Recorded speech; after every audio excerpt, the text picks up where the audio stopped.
আসসালামু আলাইকুম আরহামাতুল্লাহি বারকাতু। যারা পেটের বিভিন্ন রকম সমস্যায় ভুগছেন, যেমন পেটের যন্ত্রণা, কোষ্ঠকাঠিন্য এবং পেট নাবা, অনেক রকম পেটের মধ্যে অনেক রকম সমস্যা থাকে। সেই সমস্যা থেকে সুস্থতা লাভের জন্য এই ছোট্ট আমলটি করুন। আমলটি করতে হলে ফার্স্টে 3 বার দরুদ শরীফ পড়তে হবে, তারপরে এই দোয়াটি পড়তে হবে, তারপরে এই দোয়া পড়া হয়ে গেলে আবার 3 বার দরুদ শরীফ পড়তে হবে। পড়ার সময় এইটা খেয়াল রাখবেন, ডান হাতটা পেটের উপরে হাত রাখতে হবে। পেটের উপরে হাত রেখে দোয়াটি পড়তে হবে।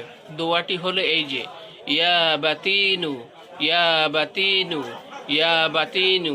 দোয়াটি 41 বার পড়তে হবে। পড়ার আগে 3 বার দরুদ শরীফ, পড়ার লাস্টে 3 বার দরুদ শরীফ।